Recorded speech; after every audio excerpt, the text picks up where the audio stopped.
He was diagnosed with prostate cancer in November of 2010, and shortly after that, within just a couple months, his health went dramatically down. It wasn't. I mean, he was like the strongest man on earth, and then went and just in a couple months, where needed help doing little everyday things, and he wasn't able to go to the doctor, so the doctors came to my house. A couple days before he passed, he called me at work and said, "You want to call the kids and have them come down and get him out of school, and I want to see him." And that was tough. My dad was very hesitant at the beginning because he was like, I don't deserve this, because when he got the phone call, he was still halfway decent. We talked about it, and he always wanted to go fishing on Hell's Canyon.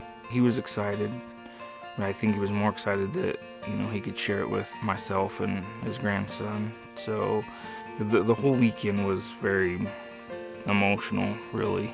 And that was one of the first times that my dad, started breaking down, So going out on a day fishing like that with him at that caliber was, you couldn't match that in any other way, I mean, it was nothing short of perfect day, for him.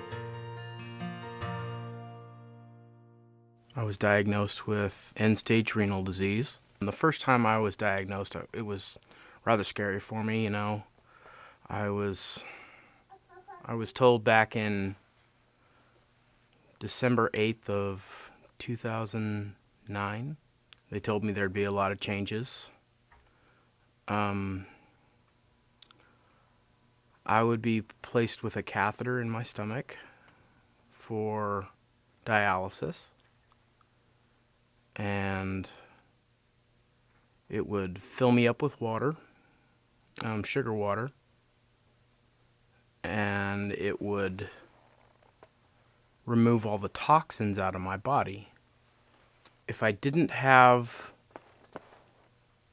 this outcome, I would probably live to be about 32, and I'm 30 now, so I'd have a couple years. They told me it was a matter of 1 to 3 years, but could be up to 5. And, dialysis is a matter of 2 to 3 years. Hurry up and wait. I was actually happy to know that I could have something that I've always wanted to do for myself. And my wife, actually. We arrived in New York. It was amazing to be there. It was astounding. Just city lights and busy all the time. And I was amazed. I was so grateful just to be able to experience it. With someone that I love. I was thankful to be there. If you want to be able to experience that wish with not only yourself or your family, it can happen.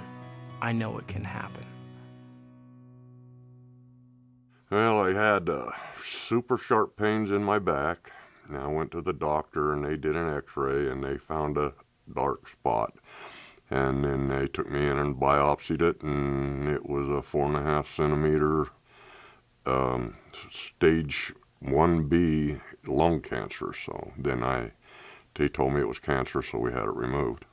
Was done with chemo for a while, and then I started getting real bad headaches.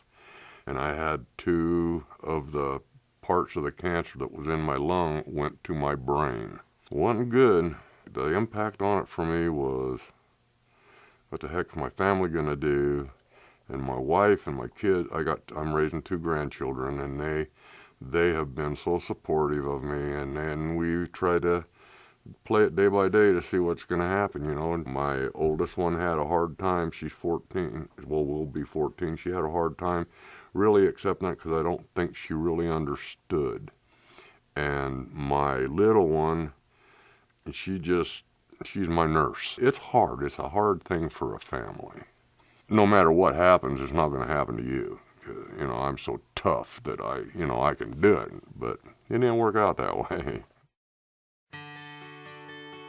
We'd been working for almost 2 years trying to get our backyard halfway decent. And I decided that the best wish I could give my family to where they would remember me if something does happen, that it would be that backyard. I mean, from what it was to what it is now is like $1 million change riding a Cadillac from a Volkswagen to a Cadillac. It is just awesome. They put in trees, they put in plants, they put grass in, they put in a patio, they put in a roundish kidney kind of shape. And then they covered part of it. And we go outside and barbecue every day and don't have to worry about getting wet. And it's just the most awesome thing I ever saw. And the people that did the work were just great. We really appreciated it. We've enjoyed it. My girls love it. They was even out writing with sidewalk chalk on it, my little one. And it's a place for them to go out and to enjoy. I think that would be the most important thing for any family to do that goes through this kind of stuff, is do something for the family.